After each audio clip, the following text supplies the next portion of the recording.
Tantangan global manager. Anda tidak perlu menggali terlalu jauh untuk melihat betapa pentingnya bisnis internasional bagi perusahaan. Panies di sini dan di luar negeri. Misalnya total impor dan ekspor Amerika Serikat meningkat sebanyak 562 miliar dolar pada tahun 1980 menjadi sekitar 5,2 triliun saat ini. Pertumbuhan itu sangat bagus semua jenis bisnis, tetapi juga menghadapkan manajer dengan tantangan khusus untuk satu hal. Manajer harus merumuskan dan melaksanakan pemasaran, produk, dan produksi mereka. Rencana Tion secara global. Ford Motor misalnya mempunyai strategi yang ditujukan untuk menawarkan kendaraan Ford serupa secara global. Selanjutnya itu apa itu manajemen sumber daya manusia internasional? Manajemen sumber daya manusia, konsep dan teknik pengusaha digunakan untuk mengelola sumber daya manusia, aspek operasi internasional mereka, Tions, termasuk perolehan, pelatihan, menilai, dan memberi kompensasi karyawan, dan juga memperhatikan mereka hubungan kerja mereka, kesehatan dan keselamatan, dan juga masalah keadilan. Berikutnya adalah menyelesaikan kegiatan sumber daya manusia ke antar negara perbedaan. Yang pertama adalah cultural factor. Misalnya saja, setiap negara mempunyai budaya yang berbeda-beda. Dengan kata lain, pada dasarnya nilai, asumsi, dan pemahaman yang dimiliki bersama oleh warganya, nilai-nilai masyarakat dan asumsi cenderung mendorong apa yang mereka lakukan, sehingga perbedaan budaya mewujudkan diri dalam cara orang-orang di berbagai negara berpikir dan bertindak. Yang kedua ada juga ada legal factor. Pengusaha yang melakukan ekspansi ke luar negeri juga harus memahami undang-undang ketenaga kerjaan di negara tersebut saat mereka masuk. Misalnya di India, perusahaan dengan lebih dari 100 pekerja itu membutuhkan izin pemerintah untuk memecat siapapun. Lalu berikutnya juga ada economic system. Demikian pula perbedaan dalam sistem ekonomi diterjemahkan ke dalam perbedaan antar negara. Mencoba praktik SDM dalam perekonomian pasar seperti Amerika Serikat. Pemerintah itu memainkan peran yang relatif terkendali dalam memutuskan apa yang akan diproduksi dan dijual dengan harga berapa. Berikutnya dilanjutkan oleh teman saya.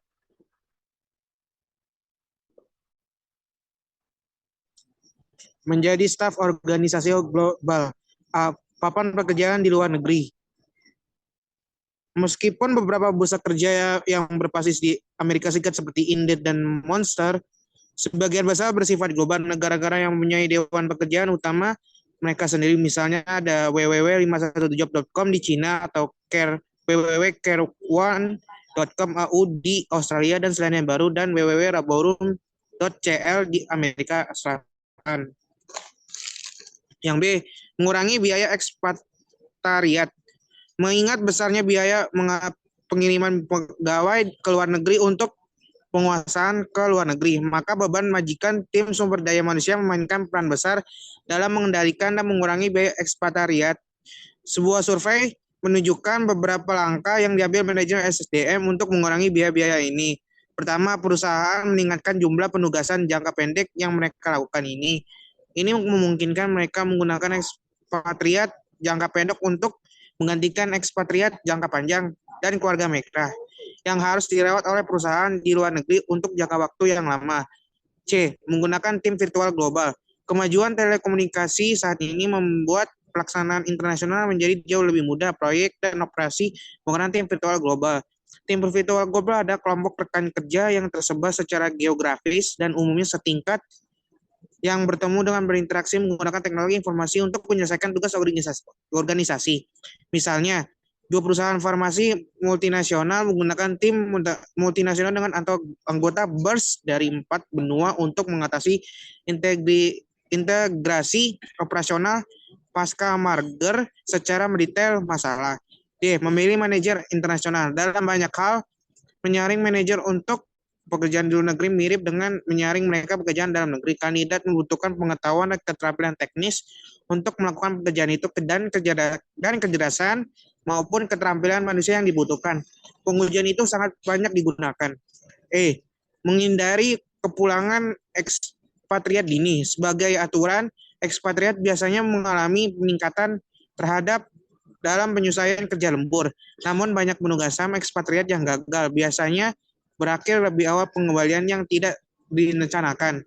Menentukan alasan penugasan asing yang memenuhi syarat teknis ekspatriat yang gagal adalah industri rumahan, namun ada dua faktor yang menjadi faktor utama, kepribadian ekspatriat dan tekanan keluarga.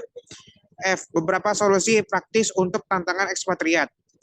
Kegagalan ekspatriat itu mahal. Manajer dapat beberapa langkah praktis untuk meningkatkan kesuksesan ekspatriat di luar negeri. Pilih ekspatriat dengan hati-hati, menggunakan kriteria yang relevan hanya ekspatriat seperti kemampuan bersosialisasi dan kemampuan beradaptasi, bukan hanya keterampilan teknis. Berikan gambaran realistis tentang apa yang diharapkan di luar negeri. Penyaringan yang cermat, kedua calon ekspatriat dan pasangannya meningkatkan orientasi dan meningkatkan paket manfaat, mempersingkat durasi tugas, bentuk program teman global. Di sini manajer lokal membantu ekspatriat baru dengan nasihat tentang hal-hal seperti politik kantor, norma perilaku, dan tempat yang harus dikunjungi penerima bantuan medis darurat. Gunakan pelatih eksekutif untuk membimbing dan bekerja dengan manajer ekspatriat. Next.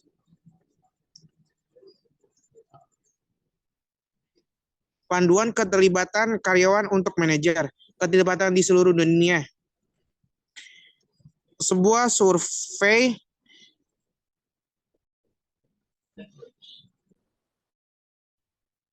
Nah, untuk slide yang ini saya akan lanjutkan.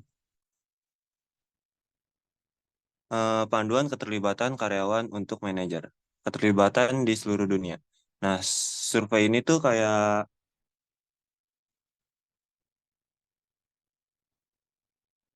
mengenai keterlibatan karyawan di seluruh dunia untuk memberikan beberapa pengamatan yang berguna. Rata-rata dari persentase karyawan yang terlibat dan termaksud sangat terlibat adalah 70% di Amerika Latin. Nah, untuk di Amerika Utaranya itu adalah 65% dan di Asia atau Pasifiknya itu 61%. Nah, dan untuk di Afrika atau Timur Tengahnya sama 61%. Nah, terus kalau untuk di Eropa yaitu 57%. Nah, persentase dari diskon aktif karyawan yang sangat terlibat tinggi di Eropa ini yaitu 19%. Dan terendah di Amerika Latin 12%. Dan 15-16 di Amerika Utara. Nah, Asia atau Pasifik dan Afrika atau Timur Tengah trennya adalah untuk keterlibatan karyawan, keterlibatan tinggi dan sedang di seluruh wilayah di dunia untuk akan mencapai rata-rata global saat ini yaitu sebesar 61%. Jadi para pekerja dimanapun mulai terlibat secara merata. Nah, jadi dari ini tuh mungkin mencakup dari langkah-langkah atau strategi yang dapat membantu manajer meningkatkan keterlibatan karyawan dengan mempertimbangkan perbedaan budaya dan lingkungan kerja di berbagai dunia. Nah, tujuannya adalah untuk menciptakan lingkungan kerja dan mendukung dan memotivasikan karyawan di seluruh dunia sehingga dapat mencapai tingkat keterlibatan global yang tinggi. Next. Nah, slide selanjutnya yaitu mengelola SDM secara lokal. Apa itu kayak mengelola SDM secara lokal? Yaitu kayak pendekatan di mana praktik dan kebijakan manajemen sumber daya manusia atau atau SDM ini disesuaikan dengan kondisi dan kebutuhan setempat di lokasi atau negara tertentu. Nah, ini tuh kayak mempertimbangkan aspek-aspek budaya, hukum, ketenaga kerjaan, kebijakan pemerintah setempat, dan dinamika pasar tenaga kerja khusus di wilayah tersebut. Nah, kalau untuk bagaimana praktek secara global sistem SDM-nya itu kayak mengacu pada penyesuaian, implementasi, praktik, manajemen SDM yang bersifat global atau seragam di berbagai lokasi atau negara. Tujuannya memastikan konsistensi, keadilan, dan pengelolaan yang efisien dari aspek-aspek seperti rekrutmen, pengembangan karyawan, evaluasi kinerja, dan kebijakan remunerasi di seluruh organisasi yang beroperasi di tingkat global. Nah, di bawah ini ada 3. Yang A, yang pertama mengembangkan sistem SDM global yang efektif. Nah, yang pertama ini para pengusaha ini biasanya kayak menerapkan 2 praktik terbaik dalam mengembangkan bisnis mereka di seluruh dunia, kebijakan dan praktik sumber daya manusia. Nah, yang ini tuh kayak membentuk jaringan global. Nah, maksudnya tuh untuk mencegah penolakan manajer sumber daya manusia seluruh dunia harus merasakan menjadi bagian dari manajemen sumber daya manusia di global perusahaan. Nah, tim manajemen ini kayak memperlakukan manajer sumber daya manusia lokal sebagai mitra setara. Nah, untuk misalnya ini kayak seperti membentuk tim global untuk mengembangkan sistem sumber daya manusia yang baru. Nah, terus untuk yang B, menjadikan sistem SDM global lebih dapat diterima. Nah, ini nih kita kayak harus ingat juga bahwa organisasi yang benar-benar global merasa lebih mudah untuk menginstal sistem global itu kayak misalnya manajer mereka bekerja dalam tim global dan identitas perusahaan, merekrut dan menempatkan karyawan secara global seperti dikatakan oleh salah satu manajer sel. Jika ya benar-benar global, maka Anda merekrut orang-orang di sini. Nah, yaitu di Amerika Serikat. Nah, akan segera pergi bekerja dengan hak dan sebaliknya. Nah, untuk yang menerapkan sistem SDM global ini, ya, atau yang terakhir ini, biasanya ada 2 praktik terbaik yang membantu memastikan keberhasilan penerapan kebijakan global yang praktik sumber daya manusia yang konsisten. Nah, yang pertamanya ada ya kita dapat dengan cukup berkomunikasi dengan cukup, yaitu kayak ada kebutuhan untuk kontak terus-menerus dengan pengambilan keputusan di setiap negara, serta orang-orang yang akan melaksanakan dan menggunakan sistem.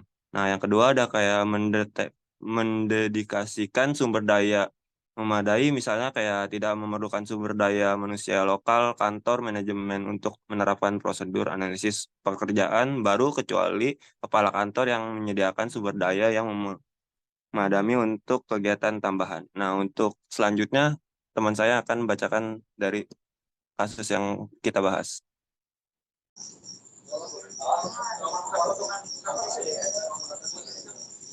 Pelatihan dan mempertahankan karyawan di luar negeri.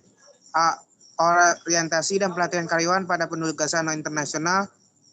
Dalam hal orientasi dan pelatihan yang diperlukan untuk mengkonsumsikan ekspatriat di luar negeri, praktik dan dilakukan oleh banyak perusahaan di Amerika lebih banyak mencerminkan pembicaraan dibandingkan substansinya.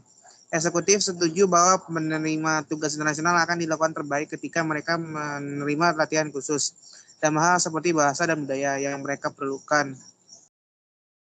Hanya sedikit yang menyediakannya.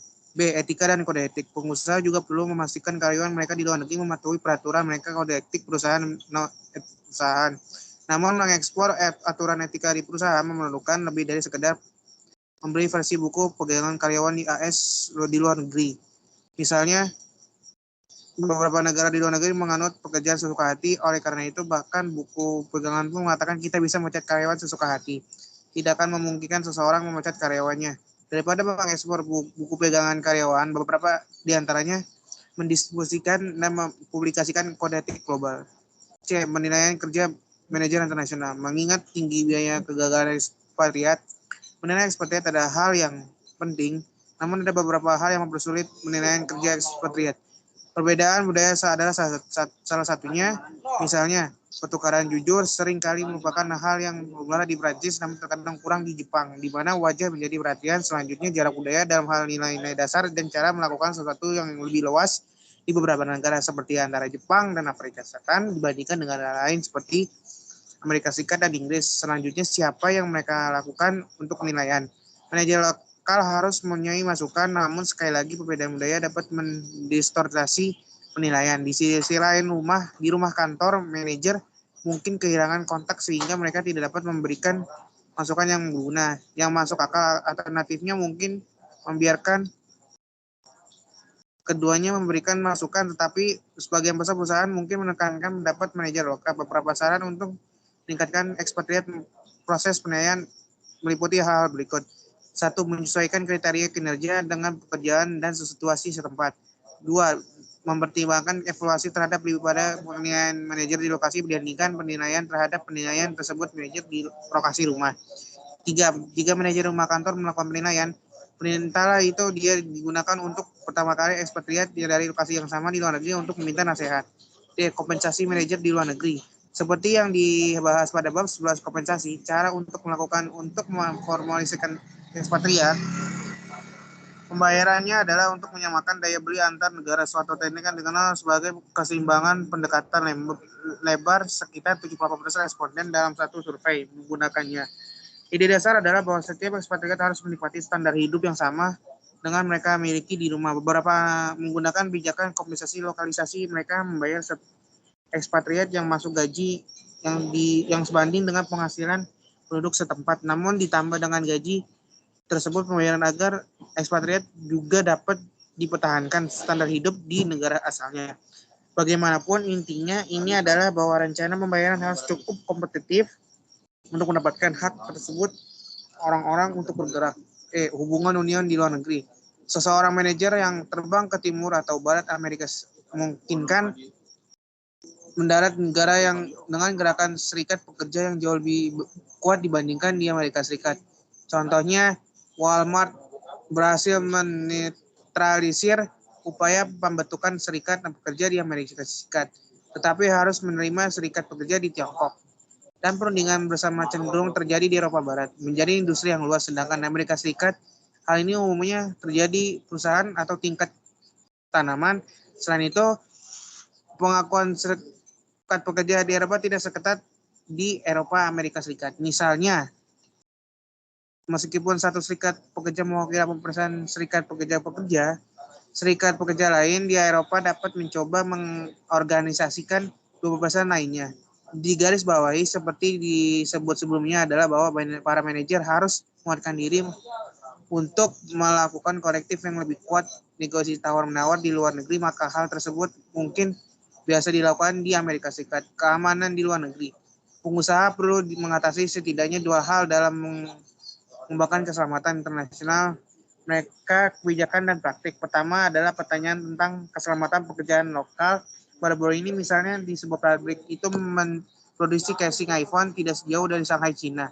Kabarnya para pekerja berada di sana menggunakan bahan kimia berbahaya, terkadang tanpa alat pelindung diri yang memadai. Amerika Serikat seringkali memimpin dalam hal keselamatan kerja, namun lainnya negara-negara mempunyai undang-undang yang harus dipatuhi oleh semua pemberi kerja, dan bagaimanapun juga itu benar-benar sulit untuk menyatakan bahwa mereka kurang sadar akan keselamatan itu tidak adil terhadap pekerja di luar negeri dibandingkan kamu bersama orang-orang di rumah. G. Repatriasi, pemasaran dan solusinya. Terlalu banyak menyanyiakan investasi yang telah mereka lakukan pada karyawan yang mereka miliki di dalam kirim ke luar negeri. Penugasan 3 tahun pekerja di luar negeri untuk seorang karyawan dengan gaji sekitar $160.000 mungkin membebani pemberi kerja $800.000 atau lebih. Setelah tambahan biaya hidup dan pajak ditambah transportasi dan biaya hidup, tunjangan liburan anak laki ditambahkan. Selain itu, kehilangan orang-orang yang kembali juga berarti kehilangan lingkungan pengetahuan dan pengalaman yang diperoleh selama di luar negeri. Satu survei beberapa kali tahun ini menemukan beberapa perusahaan kehilangan 30% atau lebih ekspatriat yang kembali, walaupun tingkat pengurangan karyawan bagi sebagian besar pemberi kerja jauh lebih rendah. Selanjutnya kita bahas ke kasus.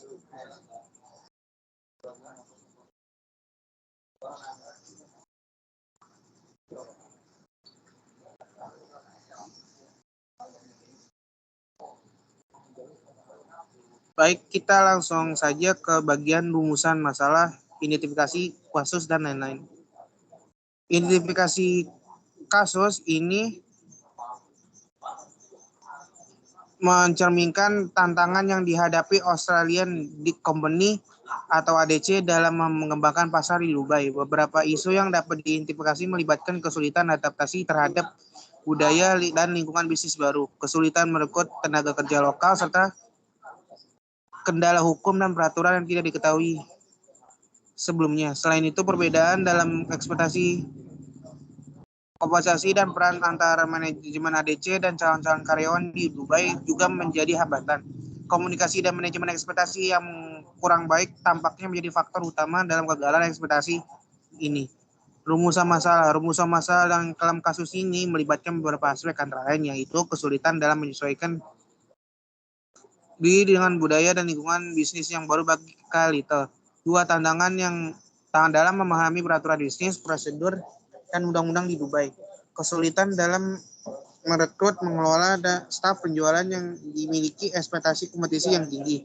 4, kendala dalam membangun hubungan bisnis dan mendapatkan klien di Dubai, di mana faktor jaringan sosial menjadi krusial. 5, kesenjangan ekspektasi antara ADC Kalito terkait dengan hasil ekspansi ke Dubai. Rumusan masalah ini mencakup aspek-aspek kunci yang perlu diatasi untuk memperbaiki dan memastikan keberhasilan ekspansi bisnis ADC ke Dubai. Dampak pengaruh dari kasus ini mencakup tantangan budaya, hukum, dan manajemen sumber daya manusia. Kalito menghadapi kesulitan dalam menyesuaikan diri dengan budaya baru, memahami peraturan bisnis setempat, dan mengelola staf yang dimiliki harapan kompensasi yang tinggi. Keputusan untuk peluang menunjukkan pentingnya memahami dinamika pasar dan kesiapan perusahaan sebelum melakukan ekspansi internasional. Selanjutnya bagian pertanyaan kasus ini.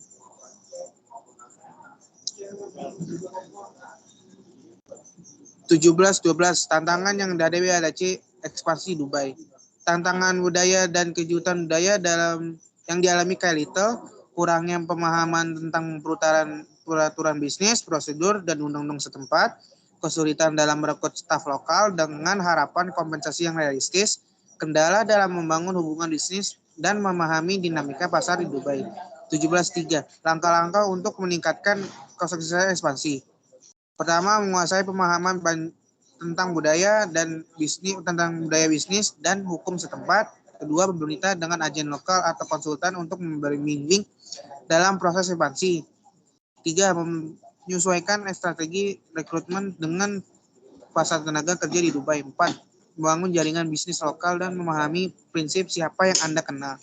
5, memastikan penyesuaian paket kompensasi dengan standar lokal. 17-14, meningkatkan pengalaman Kalito dan keberhasilan perusahaan. Memberikan pelatihan budaya dan orientasi bisnis kepada Kalito sebelum pindah, menyediakan dukungan psikologis dan sosial bagi Kalito mengatasi kesulitan adaptasi. Membentuk tim lokal dapat membantu Kalito dalam mengelola kantor dan menginteraksi dengan staf. Memperbaiki kebijakan kompensasi agar sesuai dengan standar dan kebutuhan lokal. Memastikan Kalito memiliki mentor atau dukungan ekspatriat untuk memahaminya dinamika bisnis di Dubai. Sekian dari kelompok kami. Mohon maaf apabila ada kurang kata yang kurang berkenan. Sekian, terima kasih.